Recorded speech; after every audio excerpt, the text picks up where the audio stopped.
সুযোগ এসেছে, আপনাদের সুযোগ এসেছে।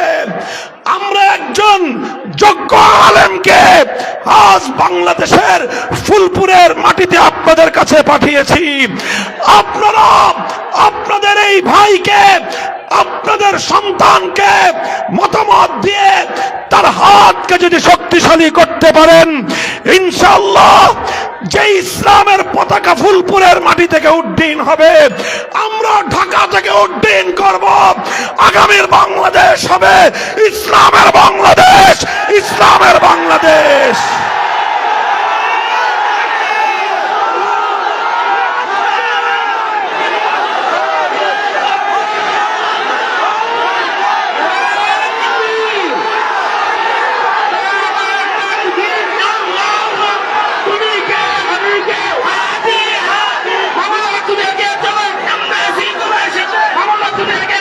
ভাই শুনেন একটা কথা, সব রঙের বাংলাদেশ দেখা শেষ। সোনার বাংলাদেশ দেখেছি 71 থেকে 75, নতুন বাংলাদেশ দেখা শেষ, সবুজ বাংলাদেশ দেখা শেষ, সর্বশেষ আমাদের আপায় ডিজিটাল বাংলাদেশের ভেলকিও দেখানো শেষ। সব রঙের বাংলাদেশ দেখা শেষ। এবার বাংলার মানুষ ইসলামের বাংলাদেশ দেখতে চায়, আল কোরআনের বাংলাদেশ দেখতে চায়, খেলাফতের বাংলাদেশ দেখতে চায়। যদি আমরা সেই বাংলাদেশ গড়তে চাই, প্রথমে ঘাম ঝরানো পরিশ্রম করতে হবে, করবেন। এরপরে চোখের অশ্রু দিয়ে খোদার কাছে সাহায্য চাইতে হবে, চাইবেন। এরপরে যদি আমাদেরকে ইসলামের পথে বাধা প্রদান করা হয়, আর যদি আমাদেরকে আল্লাহর কোরআনের পথে চলতে প্রতিবন্ধকতা তৈরি করা হয়, শাহাদাতের রক্ত দেওয়ার জন্য শহীদি ঈদগাহে মাথায় কাফনের কাপড় পরে কারা কারা হাজির হব? হাত তুলে শপথ করো।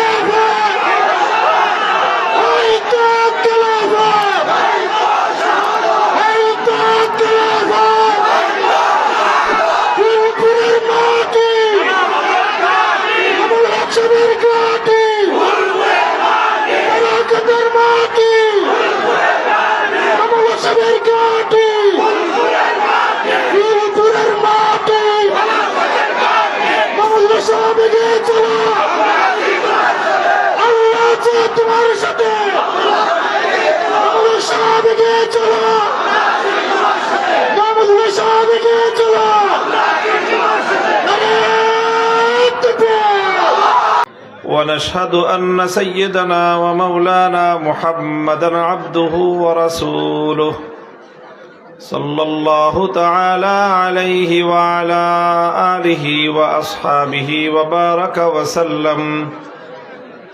وبارك وسلم تسليما كثيرا. أما بعد فأعوذ بالله من الشيطان الرجيم. بسم الله الرحمن الرحيم. قل إن كنتم تحبون الله فاتبعوني يحببكم الله ويغفر لكم ذنوبكم والله غفور رحيم. وقال رسول الله صلى الله عليه وسلم: كانت بنو إسرائيل تسوسهم الأنبياء كلما هلك نبي خلفه نبي ولا نبي بعدي وسيكون خلفاء فتكثر. بارك الله لنا ولكم في القرآن العظيم ونفعنا وإياكم بالآيات والذكر الحكيم. وبالسند المتصل منا إلى الشيخ الإمام الهمام الحافظ الحجة أمير المؤمنين في الحديث أبي عبد الله محمد بن إسماعيل البخاري رحمه الله الباري أنه قال: باب قول الله تعالى ونضع الموازين القسط ليوم القيامة وأن أعمال بني آدم وقولهم يوزن وقال مجاهد القسطاس العدل بالروبية ويقال القسط مصدر المقسط وهو العادل وأما القاسط فهو الجائر وبه قال حدثنا أحمد بن أشكاب قال حدثنا محمد بن فضيل عن عمارة بن القعقاع عن أبي زرعة عن أبي هريرة رضي الله عنه أنه قال قال رسول الله صلى الله عليه وسلم كلمتان حبيبتان إلى الرحمن خفيفتان على اللسان ثقيلتان في الميزان سبحان الله وبحمده سبحان الله العظيم بارك الله لنا ولكم في القرآن العظيم ونفعنا وإياكم بالآيات والذكر الحكيم اللهم صل على محمد وعلى آل محمد كما صليت على إبراهيم وعلى آل إبراهيم إنك حميد مجيد اللهم بارك على محمد وعلى آل محمد كما باركت على إبراهيم وعلى آل إبراهيم إنك حميد مجيد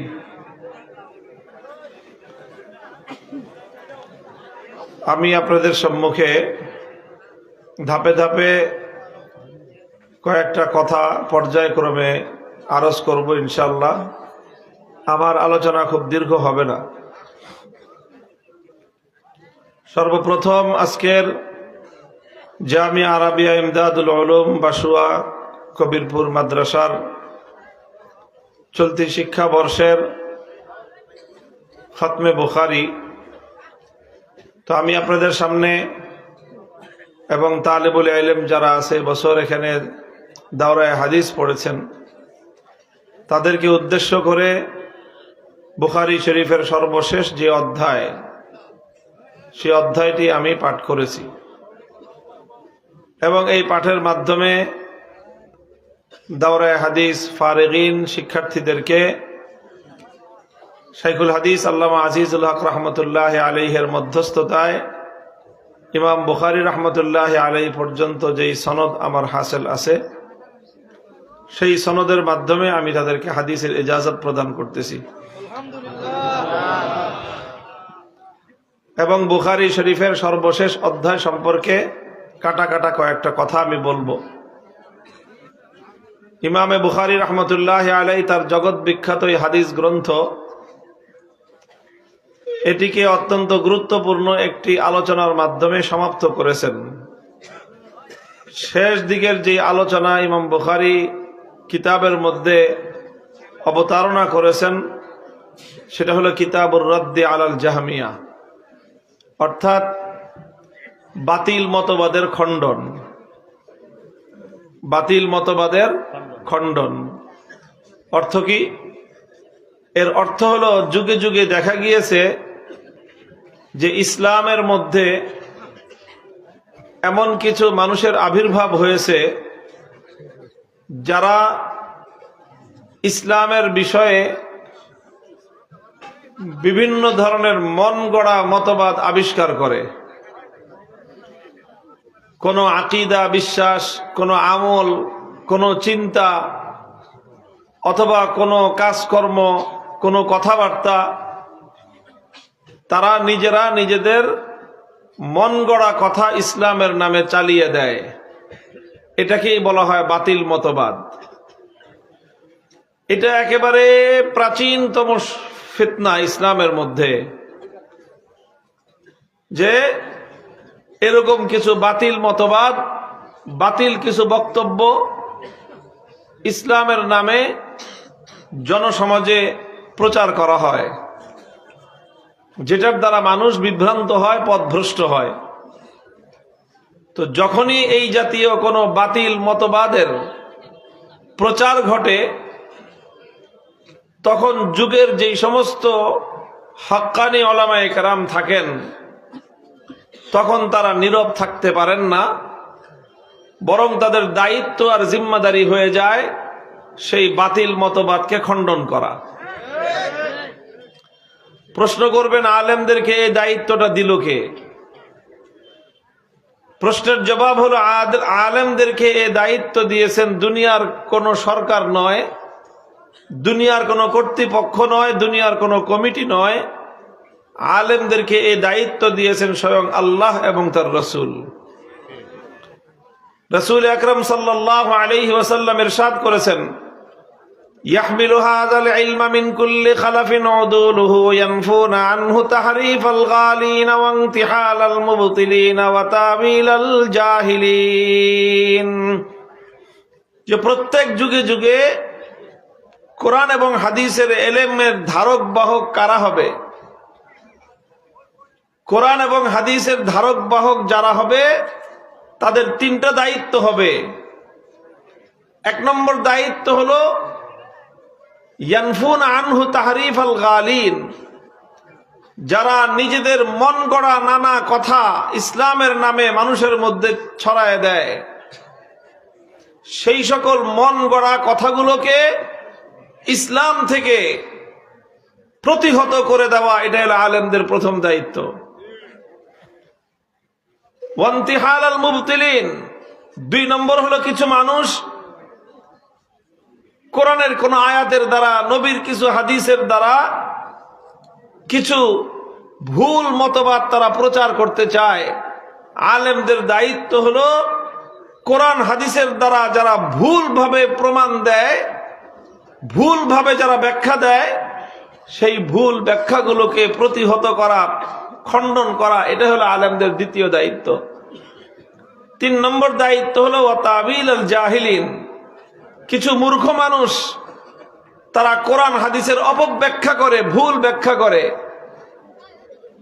যেরকম একদল মূর্খ মানুষ আছে, তারা কোরআনে কারীমের আয়াত লাকুম দীনুকুম ওয়ালিয়া দীন, আল্লাহর কোরআনের আয়াতের দ্বারা ধর্মনিরপেক্ষতার মতো কুফরি মতবাদের পক্ষে তারা দলিল দেয়।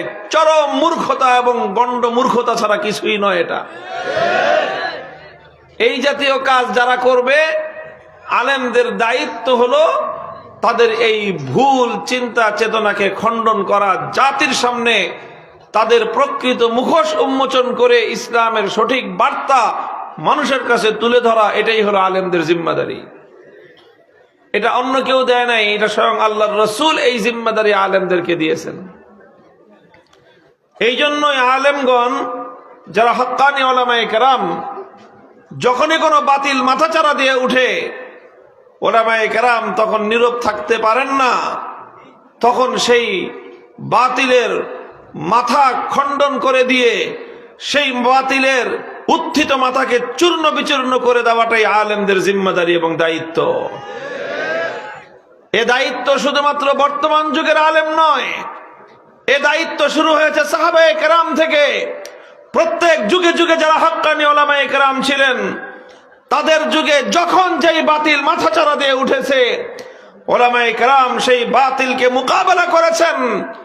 এই বাতিল মোকাবেলা করতে গিয়ে কখনো ইমাম আজম আবু হানিফার মতো যুগের শ্রেষ্ঠ আলেম এবং ইমাম মুহাদ্দিস, ইমাম মুজাদ্দিদ এবং ইমাম মুজতাহিদকে কারাগারের অন্ধকার প্রকোষ্ঠে নিক্ষিপ্ত হতে হয়েছে।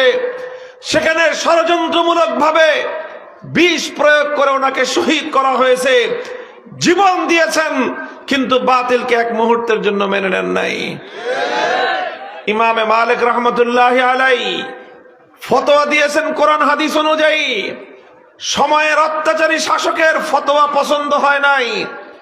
ইমাম মালিককে বলছে, আমার মতামত অনুযায়ী ফতোয়া দেন। ইমাম মালিক বলেছেন, ফতোয়া তো হবে কোরআন হাদিস মোতাবেক, কোন রাজা বাদশার খেয়াল খুশি মোতাবেক ওলামায়ে কেরাম কোনদিন ফতোয়া দিবে না। ইমাম মালিককে চরম ভাবে লাঞ্ছিত করেছে, অপমান করেছে। সবচেয়ে বেশি লাঞ্ছিত করার চেষ্টা করা হয়েছে ইমাম মালিককে। দেখেন, আজকের বর্তমান যুগে একজন মানুষকে যদি আপনি লাঞ্ছিত করতে চান, অপমান করতে চান, তার উপায় কি? সবচেয়ে বড় লাঞ্ছনা হলো যে গলায় জুতার মালা পরায় বাজার দিয়ে ঘুরাইলেন। কথা বলেন ঠিক কিনা? এর চেয়ে বড় অপমান আর লাঞ্ছনা আছে? ইমাম মালিক রহমতুল্লাহ আলাইহির সাথে অত্যাচারী শাসকরা সেই ধরনের আচরণই করেছিল। সেই যুগে মানুষকে অপমান করার পদ্ধতি ছিল গাধার পিঠে উল্টা করে সওয়ার করায়, গাধার পিঠে সওয়ার করায় বাজারে চক্কর খাওয়ানো। ইমাম মালিকের সাথে এইরকম নির্মম আচরণ করা হয়েছে। ইমাম দারিল হিজরাহ, মদিনার পবিত্র ইমাম মালিক রহমতুল্লাহ আলাইহি নিজের ইজ্জত কোরবান করে দিয়েছেন আল্লাহর কোরআন এবং হাদিসের প্রশ্নে, কারোর সাথে আপোষ করেন নাই। ইমাম আহমদ ইবনে হাম্বল রহমতুল্লাহ আলাইহি শাসক বলেছিল, আমি যেইভাবে বলি ওইভাবে ফতোয়া দেন। ইমাম আহমদ ইবনে হাম্বল রহমতুল্লাহ আলাইহি শতভাগ তার সাথে দ্বিমত পোষণ করে কোরআন যা বলে, নবীর হাদিস যা বলে তিনি সেটাই বলেছেন। শাসক ওনাকে বন্দী করেছে, গ্রেফতার করেছে, ইমাম আহমদকে উপর্যুপরি চাপ প্রয়োগ করেছে। ইমাম আহমদ বলেছেন, দুনিয়া উল্টাইতে পারে, আহমদ ইবনে হাম্বলের কথা পরিবর্তন হবে না। তারপরে অত্যাচার শুরু করেছে কারাগারের মধ্যে, জল্লাদ নিয়োগ করেছে বেত্রাঘাত করার জন্য। প্রতিদিন ইমাম আহমদ ইবনে হাম্বল রহমতুল্লাহ আলাইহির উপর আঘাতের পর আঘাত করা হতো। বেত্রাঘাত করতে করতে ওনার শরীর থেকে রক্ত প্রবাহিত হতে আরম্ভ করত। মারতে মারতে জল্লাদ ক্লান্ত হয়ে যেত। মার খেতে খেতে ইমাম আহমদ ক্লান্ত হতেন না। ইমাম আহমদের মুখে একটাই কথা উচ্চারিত হতো, ইতুনি বিকিতাবিল্লাহি ওয়া সুন্নতি রাসূলিহি আত্তাবিকুম। আমাকে মারতে পারবা, আমাকে হত্যা করতে পারবা, আমাকে টুকরা টুকরা করতে পারবা, কোরআন হাদিসের বাইরে একটা শব্দ আমার মুখ থেকে উচ্চারণ করাইতে পারবা না। ইমামে বুখারী রাহমাতুল্লাহ আলাইহি একই ইতিহাস এভাবে আজ পর্যন্ত আমাদের কাছ পর্যন্ত পৌঁছেছে। ইমামে বুখারী রাহমাতুল্লাহ আলাইহি যখন বুখারী শরীফ লিখলেন, সারা দুনিয়াতে তার সুখ্যাতি ছড়িয়ে পড়ল।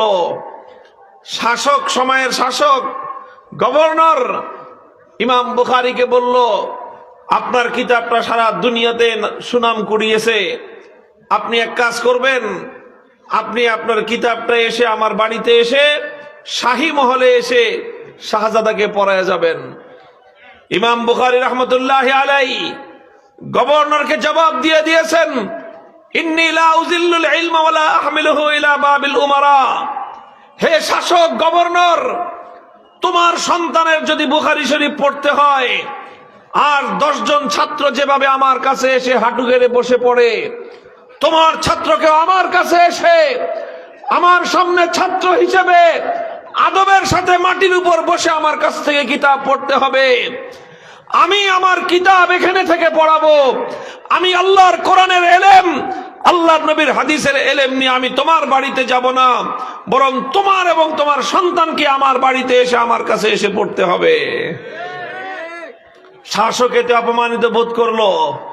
ইমাম বুখারী রাহমাতুল্লাহ আলাইহিকে বলল, আপনি যদি আমার কথা না শুনেন আপনি এই শহরে থাকতে পারবেন না। ইমাম বুখারী বললেন, তোর শহরকে আমি ছাড়তে রাজি আছি, তোর দেশ ছাড়তে রাজি আছি, সারা দুনিয়া আমি ছাড়তে রাজি আছি, কিন্তু আল্লাহর কোরআনের এলেম, আল্লাহর নবীর হাদিসের এলেমের আমি অসম্মান হতে দিতে রাজি নাই। ইমাম বুখারী শহর ছেড়েছেন, দেশ ছেড়েছেন। বুখারা শহর সারা দুনিয়াতে নাম করা শহর, কিন্তু সেই শহরে ইমাম বুখারীর কবর নাই। ইমাম বুখারীর কবর কোথায়? অখ্যাত এক গ্রাম, যেই গ্রামের নাম হলো খরতাং, সেখানে ইমাম বুখারীর কবর। ইতিহাস বলে যে বুখারা শহরে ইমাম বুখারীর কবর হয় নাই, এতে ইমাম বুখারীর অসম্মান হয় নাই, এতে ইমাম বুখারীর কোনো ক্ষতি হয় নাই, বরং কিয়ামত পর্যন্তের জন্য বুখারা শহর বঞ্চিত হয়েছে। ইমাম বুখারী যেখানে গিয়েছেন, যেখানে তার দাফন হয়েছে, যেখানে তার কবর হয়েছে, সেই এলাকা সেটা আলোকিত হয়ে গিয়েছে। সারা দুনিয়ার মানুষ আজ সেই এলাকার নাম জানে, কারণ সেই এলাকায় ইমাম বুখারীর কবর হয়েছে। মুহতারাম হাজিরিন, এইভাবেই আস্তে আস্তে আস্তে আস্তে আজ আমাদের পর্যন্ত আল্লাহর দ্বীনের এই ইলম, কোরআনের এই ইলম আমাদের কাছ পর্যন্ত এসেছে। এই যুগেও হক্কানি উলামায়ে কেরাম আল্লাহর দ্বীনের মর্যাদা রক্ষা করার জন্য, কোরআন সুন্নাহর মর্যাদা রক্ষা করার জন্য বাতিলের রক্তচক্ষুকে উপেক্ষা করতে হয়েছে। বাতিল ক্ষিপ্ত হয়েছে, বাতিল ক্ষিপ্ত হয়ে শাইখুল হাদিস আল্লামা আজিজুল হককে কারাগারের অন্ধকার প্রকোষ্ঠে নিক্ষেপ করেছেন। তিনি কারাগারে নিক্ষিপ্ত হয়েছেন, বাতিলের সামনে মাথা নত করেন নাই। শাইখুল ইসলাম কায়েদে মিল্লাতে ইসলামিয়া আল্লামা জুনায়েদ বাবুনগরীকে ষড়যন্ত্রমূলক ভাবে ওনাকে হত্যা করা হয়েছে, জীবন দিয়েছেন, বাতিলের সামনে মাথা নত করেন নাই।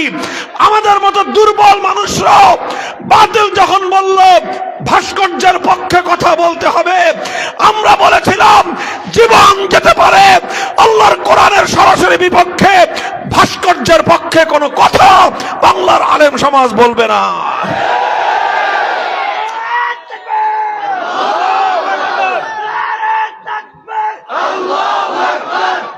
মুহতারাম হাজিরিন, আমরা কারাগারে বন্দী হয়েছি, আমরা দিনের পর দিন, মাসের পর মাস, বছরের পর বছর বিনা বিচারে কারাগারের অন্ধকার প্রকোষ্ঠের মধ্যে চরম লাঞ্ছনা, চরম নির্যাতনের শিকার হয়েছি। কিন্তু আলহামদুলিল্লাহ আমাদের ইয়াকিন ছিল, আমাদের বিশ্বাস ছিল, ইসলামের জন্য, হকের জন্য যারা নির্যাতিত হয় আমার আল্লাহ রাব্বুল আলামিন তাদেরকে একা ছেড়ে দেন না। আল্লাহ তাদেরকে একা ছেড়ে দেন না।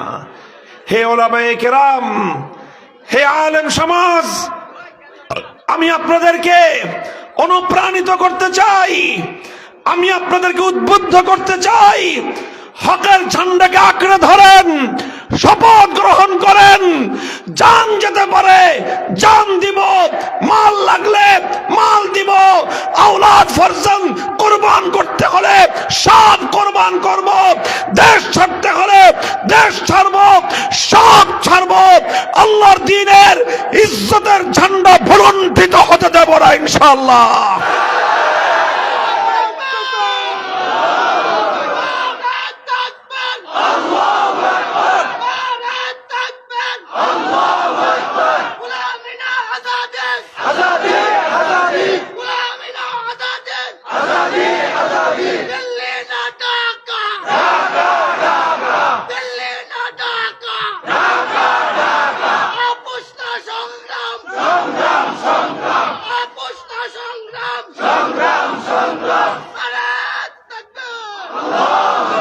হে বাংলার তৌহিদি জনতা, আমি তোমাদেরকে বলে যাই, আজ আমরা বাংলার মাটিতে দাঁড়িয়ে আজাদির যেই পতাকা উত্তোলন করা হয়েছে, স্বাধীনতার যেই পতাকা উত্তোলন করা হয়েছে, জুলাই যুদ্ধে সহস্রাধিক তাজা প্রাণ বুকের লাল রক্ত দিয়ে আজাদির যেই ঝান্ডা, যেই নিশান উড্ডীন করেছে, রক্ষা করতে হলে যদি আবার লক্ষ প্রাণের শাহাদাতের রক্ত দিতে হয়, রক্ত দিতে প্রস্তুত থাকতে হবে।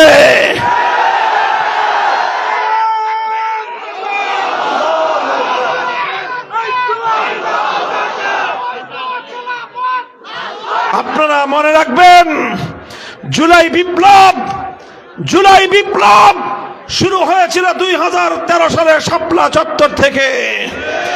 শাপলা চত্বরে নবী প্রেমিক তৌহিদি জনতা, এদেশের নিষ্পাপ বেগুনা মাসুম আশিক রাসূল উম্মতেরা ওয়াকাতের রক্ত দিয়ে শাপলা চত্বরে ইতিহাস তৈরি করেছিল, বাংলার নতুন বালাকট তৈরি হয়েছিল 2013 সালের 5 এবং 6 মে। সেখান থেকেই শুরু হয়েছিল আধিপত্যবাদ বিরোধী সংগ্রাম, সেখান থেকেই শুরু হয়েছিল ফ্যাসিবাদের বিরুদ্ধে লড়াই।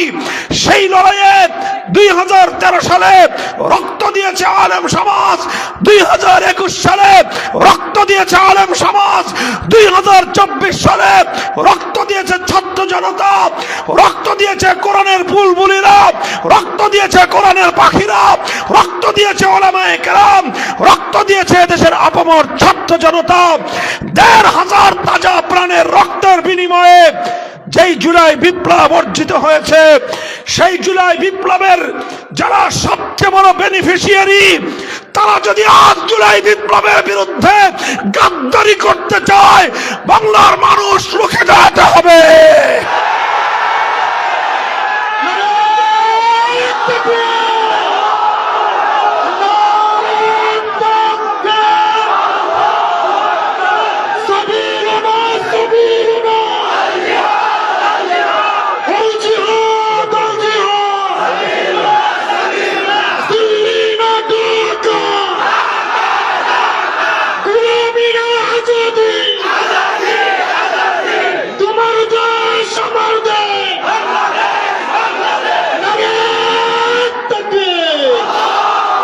আমার বাংলার তৌহিদি জনতা, শাইখুল হাদিস আল্লামা আজিজুল হক রহমতুল্লাহ আলাইহিকে একটা কথা আমি বহুবার বলতে শুনেছি। তিনি বলতেন, এই বাংলাদেশের প্রতি ইঞ্চি মাটি আমার জায়নামাজের সেজদার মাটি। আমার এই জায়নামাজের সেজদার মাটিতে যদি কোনো শকুন চোখ ফেলতে চায়, সে চোখ আমরা উপড়ে ফেলবো ইনশাআল্লাহ। জুলাই বিপ্লব হয়েছে, বাংলাদেশের এমন কোন জেলা নাই যেই জেলার টকবগে তাজা যুবকেরা রক্ত না দিয়েছে। কেন রক্ত দিল? নিশ্চিত মৃত্যুর কথা জানতে পেরেও রাজপথ ছেড়ে যায় নাই। ইতিহাসের অনন্ত সাক্ষী, কালজয়ী সাক্ষী এখনো নেট দুনিয়া ইন্টারনেটের মধ্যে আছে। পুলিশ কর্মকর্তা স্বরাষ্ট্রমন্ত্রীকে বলতেছে যে স্যার, একটারে গুলি করলে একটাই মরে, বাকিটি যায় না। একটা যে গুলি খায় সেই মরে। ওরা মনে করেছিল একজনকে গুলি করলে একজন মরলে ভয়ে বাকিরা পালিয়ে যাবে, কিন্তু দেখা গেল সম্পূর্ণ তার ব্যতিক্রম চিত্র। একজন মরলে 10 জন দাঁড়িয়ে যায়, 10 জন মরলে 1000 জন দাঁড়িয়ে যায়। 1000 জন মরার পরে লক্ষ কোটি মানুষ রাস্তায় বেরিয়ে এসেছে। ইতিহাসের বর্বরতম জালিম অত্যাচারী স্বৈর শাসক যুগের লেডি ফেরাউন বাংলার পবিত্র মাটিতে 1 ইঞ্চি জায়গায় তার ঠাঁই হয় নাই। আজ সেই জুলাই বিপ্লবের পক্ষে না বিপক্ষে বলেন? আপনারা জুলাই বিপ্লবের পক্ষে না বিপক্ষে? আবার বলেন, জুলাই বিপ্লবের পক্ষে না বিপক্ষে? আল্লাহকে সাক্ষী রেখে বলেন, জুলাই বিপ্লবের পক্ষে না বিপক্ষে? যদি জুলাই বিপ্লবের পক্ষে হয়ে থাকেন, গণভোটে জুলাই বিপ্লবের পক্ষে হ্যাঁ বলতে হবে।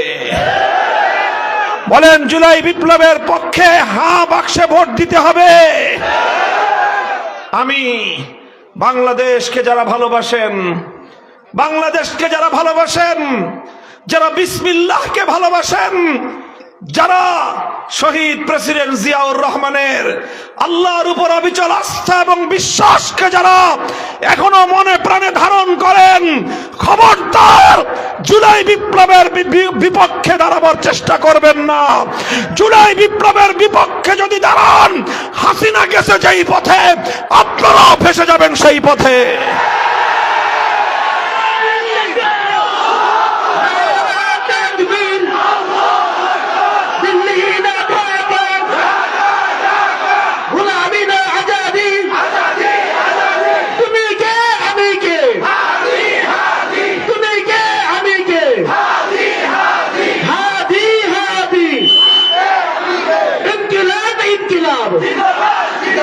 আমার দেশ তোমার দেশ,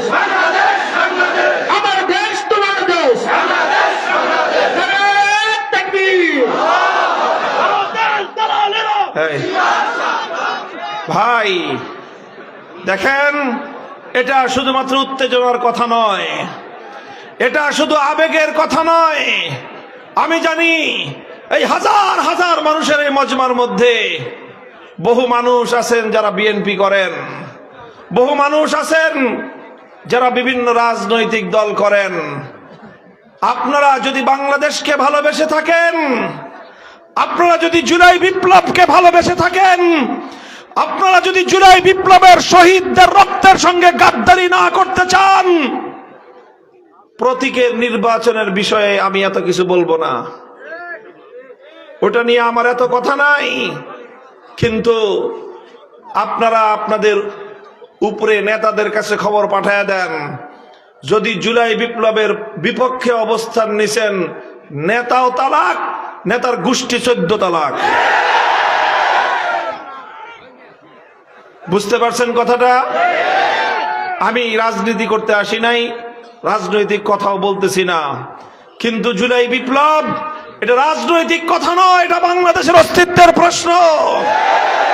জুলাই বিপ্লব বাংলাদেশে ঈমান এবং ইসলাম নিয়ে বেঁচে থাকার প্রশ্ন। জুলাই বিপ্লব বাংলার স্বাধীনতা এবং আজাদির প্রশ্ন।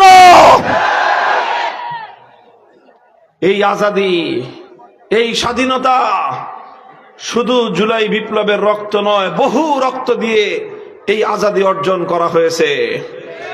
এই শহীদদের আমানত, এই শহীদদের আমানত, শপথ করো জীবন থাকতে এই আমানতের খেয়ানত করব না আমরা ইনশাআল্লাহ। জুলাই বিপ্লবের বিপক্ষে যারা অবস্থান নিবে তাদেরকে বাংলাদেশে আমরা রাজনীতিও করতে দেব না ইনশাআল্লাহ। জুলাই বিপ্লবের পক্ষে থেকে এরপরে দলের রাজনীতি করবেন, করেন, খবরদার। এটা বাংলাদেশের অস্তিত্বের প্রশ্ন, এটা বাংলাদেশের অস্তিত্বের প্রশ্ন। হে আমার দেশপ্রেমিক ইমানদার তাওহীদি জনতা, তোমরা যদি ভুল করো, তোমরা যদি সজাগ না হও, তোমাদের মধ্যে যদি সচেতনতা না থাকে, তোমাদের নেতারা দেশ এবং তোমাদের কল্লা বিক্রি করে খাবে। খবরদার, খবরদার। এই ব্যাপারে মাঠ পর্যায়ের নেতা কর্মীরা তোমরা উপরের দিকে পয়গাম পাঠিয়ে দিবা যে শহীদদের রক্তের সঙ্গে গাদ্দারি আমরা মানব না। কথা পরিষ্কার, কথা পরিষ্কার। আল্লাহ পাক রব্বুল আলামিন আমল করার তৌফিক দান করেন। মুহতারাম হাজির, আমি বলতেছিলাম যে কোনো অন্যায়, যে কোনো বাতিল যখনই মাথা চারা দিয়ে উঠে, যুগের আলেমদের দায়িত্ব এবং কর্তব্য হয়ে দাঁড়ায় সেই বাতিল মতবাদকে খণ্ডন করা। এ দায়িত্ব আলেমদেরকে কে দিয়েছেন? বলেন, কে দিয়েছেন? আল্লাহ এবং তার রাসূল আলেমদেরকে দায়িত্ব দিয়েছেন। সুতরাং অন্য কোনো দায়িত্ব পালন না করলেও চলে, আল্লাহ এবং তার রাসূলের দেওয়া দায়িত্ব যদি আলেমরা পালন না করে, তাহলে সেই আলেমরা আল্লাহ এবং তার রাসূলকে মুখ দেখাতে পারবে না। এই কারা উঠতেছে? বসান তো, এই বসান, ওনাদেরকে বসান, বসান, বসান। বয়ান শেষ নাকি? আরো কিছু কথা আছে। ইমামে বুখারী রাহমাতুল্লাহি আলাইহি এই এক বাতিল মতবাদের খণ্ডন করেছেন। কি বাতিল মতবাদ? সেই যুগে একদল ভণ্ড মানুষের, একদল বাতিল মানুষের আবির্ভাব হয়েছিল, যারা ইসলামের অত্যন্ত গুরুত্বপূর্ণ একটা বিশ্বাস, আল ওয়াজনু হাক্কুন, আল্লাহ পাক রব্বুল আলামিন কিয়ামতের দিন বান্দার আমল পরিমাপ করবেন, ওজন দিবেন। বলেন, ওজন হবে কি হবে না? বান্দার আমল, বান্দার কথা, নেকি হোক বদি হোক, এগুলো ওজন হবে কি হবে না? কিন্তু কিছু মানুষ তারা অস্বীকার করে যে না, মানুষের আমল, মানুষের কথা ধরা যায় না, ছোঁয়া যায় না, এটা আবার মাপবে কিভাবে, এটাকে পরিমাপ করবে কিভাবে, এটা তাদের মাথায় ধরে নাই, এই জন্য তারা অস্বীকার করেছে।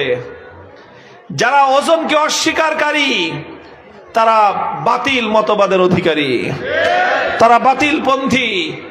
ইমামে বুখারী রাহমাতুল্লাহি আলাইহি সর্বশেষ অধ্যায়ের মধ্যে এই বাতিল পন্থীদের মতবাদকে খণ্ডন করেছেন। কিসের মাধ্যমে? প্রমাণের মাধ্যমে খণ্ডন করেছেন। কি দিয়ে খণ্ডন করেছেন? কি দিয়ে? প্রমাণ দিয়ে। বলেন কি দিয়ে? সবাই বলেন কি দিয়ে? প্রমাণ দিয়ে খণ্ডন করেছেন। প্রশ্ন করতে পারেন কিসের প্রমাণ? ইমাম বুখারী যুক্তির প্রমাণ দেন নাই। ইমাম বুখারী কোন বৈজ্ঞানিক প্রমাণ পেশ করেন নাই। ইমাম বুখারী কোন দার্শনিক প্রমাণ পেশ করেন নাই। কারণ ইসলাম বৈজ্ঞানিক প্রমাণের উপর নির্ভর করে না। ইসলাম দার্শনিক প্রমাণের উপর নির্ভরশীল নয়। ইসলাম যুক্তির প্রমাণের উপর নির্ভরশীল নয়। বরং ইমাম বুখারী রাহমাতুল্লাহি আলাইহি এমন প্রমাণ দিয়েছেন যেই প্রমাণের উপর ইসলাম নির্ভর করে। বলবেন ইসলাম কোন প্রমাণের উপর নির্ভর করে? ইসলাম দুটি প্রমাণের উপর নির্ভর করে। বলেন কয় প্রমাণ? ইসলামের প্রথম নির্ভর করে যেই প্রমাণের উপর, সেই প্রমাণের নাম হলো কিতাবুল্লাহ আল কোরআনুল করিম। কোরআনের উপর ইসলাম নির্ভর করে। দুই নম্বর যেই জিনিসের উপর ইসলাম নির্ভর করে সেটা হলো সুন্নত রাসূলুল্লাহ, নবীর হাদিস। ইসলাম শুধুমাত্র কোরআন হাদিসের উপর নির্ভর করে। কোরআন হাদিস ছাড়া ইসলাম আর কোনো কিছুর উপর নির্ভরশীল নয়। যুক্তির উপর ইসলাম নির্ভরশীল নয়। ইসলাম বিজ্ঞানের উপর নির্ভরশীল নয়। ইসলাম দর্শনের উপর নির্ভরশীল নয়। ইসলাম পেশি শক্তির উপর নির্ভরশীল নয়। ইসলাম টাকার শক্তির উপর নির্ভরশীল নয়। ইসলাম নির্ভরশীল হলো কোরআন হাদিসের উপর। এই জন্য ইমাম বুখারী রাহমাতুল্লাহি আলাইহি দুইটা প্রমাণ পেশ করেছেন ওজনকে প্রমাণ করার জন্য। প্রথম প্রমাণ, ওয়ানাদাউল মাওয়াজিনাল কিসতা লিয়াউমিল কিয়ামাতি ফালা তুজলামু নাফসুন শাইআ ওয়া ইন কানা মিসকালা হাববাতিন মিন খারদালিন আতাইনা বিহা ওয়া কাফা বিনা হাসিবিন। আল্লাহ পাক কোরআনে পাকের মধ্যে বলে দিয়েছেন, কিয়ামতের দিন আমি সারা দুনিয়ার সমস্ত মানুষের প্রত্যেকটি আমলকে মাপার জন্য একটা ন্যায় পরায়ণতার সাথে পরিমাপ যন্ত্র আমি আল্লাহ কিয়ামতের দিন স্থাপন করব। ফালা তুজলামু নাফসুন শাইআ। আল্লাহ যেই পরিমাপ যন্ত্র স্থাপন করবেন সেটা বেইনসাফির পাল্লা হবে না, সেটা হবে ইনসাফের পাল্লা, সেটা হবে ইনসাফের পরিমাপ যন্ত্র। সুতরাং কোন ব্যক্তি যদি একটা সরিষার দানা পরিমাণ আমল করে, চাই সেটা নেকির আমল হোক, চাই সেটা গুনাহের আমল হোক, আল্লাহ বলতেছেন আতাইনা বিহা, আমি সেই সরিষার দানা পরিমাণ ক্ষুদ্রতি ক্ষুদ্র আমলটাকেও পরিমাপের সময়, মাপ দেওয়ার সময়, ওজন দেওয়ার সময় হাজির করে সেটাকেও আমি পরিমাপের আওতায় নিয়ে আসব। আল্লাহর কোরআন বলল ওজন হবে। আল্লাহর কোরআন কি বলল? ওজন হবে। দুই নম্বর প্রমাণ, আল্লাহর নবীর হাদিস। নবীজি বললেন কালিমাতানি হাবিবাতানি ইলার রহমান খফিফাতানি আলাল লিসান। দুইটা কথা এমন আছে যেই দুইটা কথা সীমাহীন দয়ালু আল্লাহর নিকট অনেক প্রিয়। খফিফাতানি আলাল লিসান, মুখে উচ্চারণ করা খুব সহজ, খুব ছোট্ট দুইটা কথা, কিন্তু সাকিলাতানি ফিল মিজান, ওজন দেওয়ার যন্ত্রের মধ্যে সেই দুই কথার সওয়াব অনেক ভারী হয়ে যাবে। আল্লাহর নবী বলতেছেন মিজানের মধ্যে এই দুই কথার ওজন অনেক ভারী হবে। নবীজি বলতেছেন মিজান আছে, আল্লাহর কোরআন বলতেছে মিজান আছে। আল্লাহর কোরআন বলতেছে ওজন হবে, নবীর হাদিস বলতেছে ওজন হবে। কোরআন হাদিসের দ্বারা একটা জিনিস প্রমাণিত হওয়ার পর ইমানদারের কাছে আর কোনো প্রমাণের দরকার আছে? জোরে বলেন, আর কোনো প্রমাণের দরকার আছে? সেই দুই কথা হলো, এক নম্বর কথা সুবহানাল্লাহি ওয়া বিহামদিহি, দুই নম্বর কথা হলো সুবহানাল্লাহিল আযীম। আমার ভাইয়েরা, আমার আখেরি পয়গাম আপনাদের কাছে, ইমামে বুখারী রাহমাতুল্লাহি আলাইহি উম্মতকে একটা শিক্ষা দিয়েই কিতাব শেষ করলেন। সেই কথাটা হলো এই, হে উম্মতে মুহাম্মাদিয়া, তোমরা যদি ইমানদার হয়ে থাকো, তোমরা যদি মুসলমান হয়ে থাকো, তোমরা এমন বিশ্বাসকে ধারণ করবা যেই বিশ্বাস কোরআন হাদিসের দ্বারা প্রমাণিত। তোমরা এমন আমলকে আঁকড়ে ধরবা যেই আমল কোরআন হাদিসের দ্বারা প্রমাণিত। তোমরা এমন চিন্তাকে আঁকড়ে ধরবা যেই চিন্তা কোরআন হাদিসের দ্বারা প্রমাণিত। তোমরা এমন মতবাদকে অনুসরণ করবা যেই মতবাদ কোরআন হাদিসের দ্বারা প্রমাণিত। তোমাদের যদি ব্যবসা বাণিজ্য করতে হয়, এমন ব্যবসা করবা যেই ব্যবসা কোরআন হাদিসের দ্বারা প্রমাণিত। তোমাদেরকে যদি রাজনীতি করতে হয়, এমন রাজনীতি করবা যেই রাজনীতি কোরআন হাদিসের দ্বারা প্রমাণিত। তোমাদের যদি রাষ্ট্র ব্যবস্থা পরিচালনা করতে হয়, এমন ভাবে রাষ্ট্র পরিচালনা করবা যেইভাবে রাষ্ট্র চালানো কোরআন হাদিসের দ্বারা প্রমাণিত। আমি এই বিশাল মজমাকে জিজ্ঞাসা করতে চাই, আমাদের এই সোনার বাংলাদেশ, হাজার বছরের আমাদের পূর্বপুরুষদের চোখের অশ্রু, মাথার ঘাম, বুকের রক্ত দিয়ে যেই মাটিকে আজাদ করা হয়েছে, সেই মাটি কোরআন হাদিসের দ্বারা পরিচালিত হোক। সেই মাটিটা, সেই দেশটা আল্লাহর কোরআন এবং নবীর হাদিসের আলোকে পরিচালিত হোক। কারা কারা চান হাত তুলে দেখান দেখি।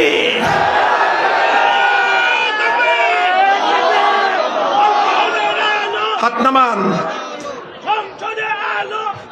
এটা কি হাত শুধু দেখানোর জন্য দেখাইছেন না বিশ্বাস থেকে দেখিয়েছেন? তাহলে আমি আপনাদেরকে বলি, হে আমার দিনদার ভাইয়েরা, হে আমার মুসলমান ভাই এবং বোনেরা, আপনারা শুনে রাখুন, মুসলমান জাতি আজ অধপতনের শিকার। তার কারণ একটাই, মুসলমান জাতিকে যারা নেতৃত্ব দেয় তারা কোরআন হাদিসের এলেম জানে না। আবার বলছি, মুসলমানদের পতন, মুসলমানদের জিল্লতি, মুসলমানদের অপমান, মুসলমানদের লাঞ্ছনা, মুসলমানদের দুর্গতির সবচেয়ে বড় কারণ, মুসলমানদেরকে যারা নেতৃত্ব দেয় তাদের পেটের মধ্যে বোমা মারলেও কোরআনের আয়াত নবীর হাদিস শুদ্ধভাবে বের হবে না। তাই আজ সারা দুনিয়াতে আবার নতুন জাগরণের দিন আসতেছে। মুসলমানরা ঘুরে দাঁড়ানোর সময় এসে গেছে। হে বাসুয়ার মুসলমানেরা, হে ফুলপুরের মুসলমানেরা, হে ময়মনসিংহের মুসলমানেরা, আমি স্পষ্ট আভাস দেখতেছি, ইনশাআল্লাহ যেভাবে গোটা বাংলার মাটিতে দাওয়াত এবং তাবলীগের আলো এই ফুলপুর থেকে, ময়মনসিংহ থেকে সারা বাংলাদেশে ছড়িয়েছে, ঠিক তদ্রুপ নতুন দিনের ইসলামের কান্ডারি যারা হবে তারাও ময়মনসিংহের মাটি থেকে ইসলামের ঝান্ডা নিয়ে গোটা বাংলাদেশকে নেতৃত্ব দেবে।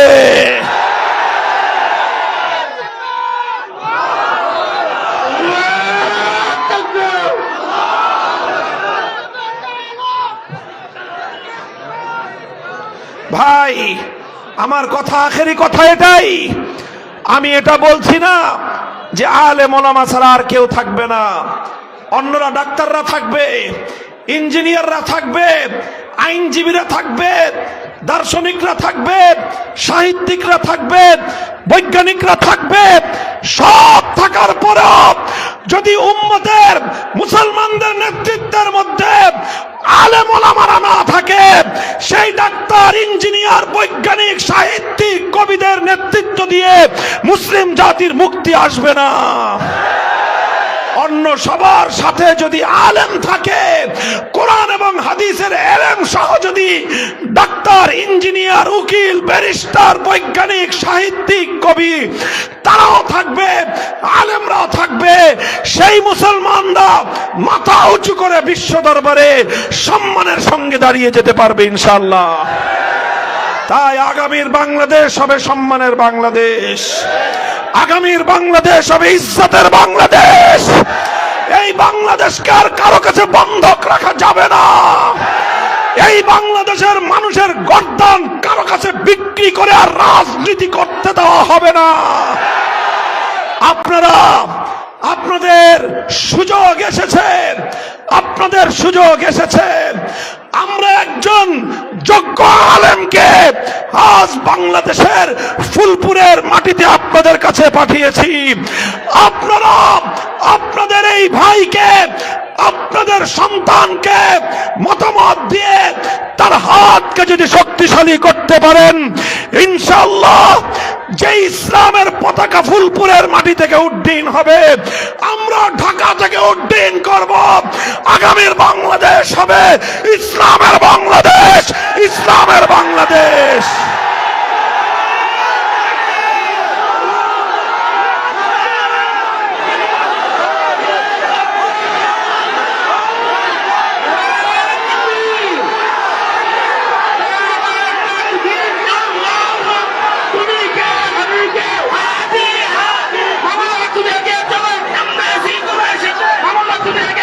ভাই শুনেন একটা কথা, সব রঙের বাংলাদেশ দেখা শেষ। সোনার বাংলাদেশ দেখেছি 71 থেকে 75, নতুন বাংলাদেশ দেখা শেষ, সবুজ বাংলাদেশ দেখা শেষ, সর্বশেষ আমাদের আপায় ডিজিটাল বাংলাদেশের ভেলকিও দেখানো শেষ। সব রঙের বাংলাদেশ দেখা শেষ। এবার বাংলার মানুষ ইসলামের বাংলাদেশ দেখতে চায়, আল কোরআনের বাংলাদেশ দেখতে চায়, খেলাফতের বাংলাদেশ দেখতে চায়। যদি আমরা সেই বাংলাদেশ গড়তে চাই, প্রথমে ঘাম ঝরানো পরিশ্রম করতে হবে, করবেন। এরপরে চোখের অশ্রু দিয়ে খোদার কাছে সাহায্য চাইতে হবে, চাইবেন। এরপরে যদি আমাদেরকে ইসলামের পথে বাধা প্রদান করা হয়, আর যদি আমাদেরকে আল্লাহর কোরআনের পথে চলতে প্রতিবন্ধকতা তৈরি করা হয়, শাহাদাতের রক্ত দেওয়ার জন্য শহীদি ঈদগাহে মাথায় কাফনের কাপড় পরে কারা কারা হাজির হব? হাত তুলে শপথ করো।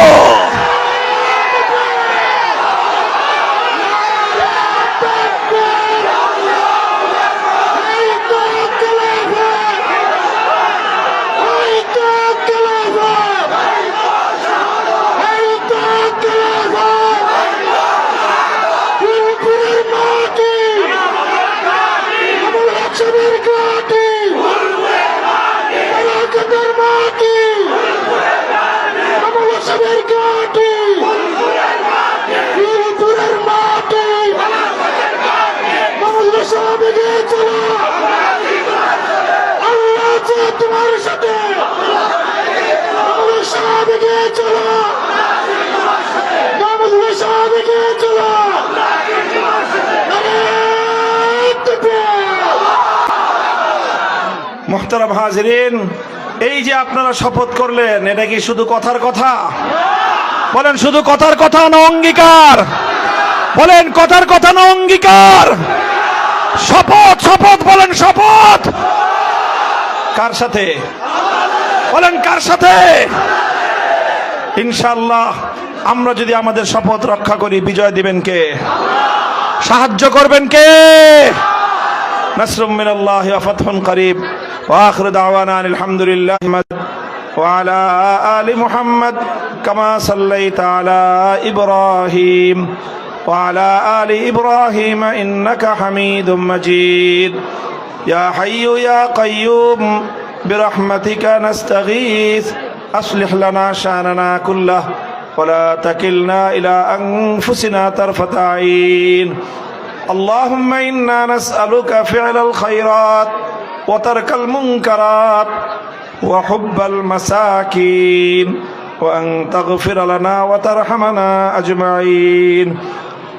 إله العالمين رب العالمين রাত গভীরে হাজার হাজার মানুষ নিয়ে আল্লাহ পবিত্র বুখারী শরীফের খতম শেষে আপনার শাহী দরবারে আমরা ভিক্ষার হাত তুলে ধরেছি। মালিক আয় আল্লাহ, আমাদের সকলের এই হাতগুলোকে আপনি কবুল আর মঞ্জুর ফরমান।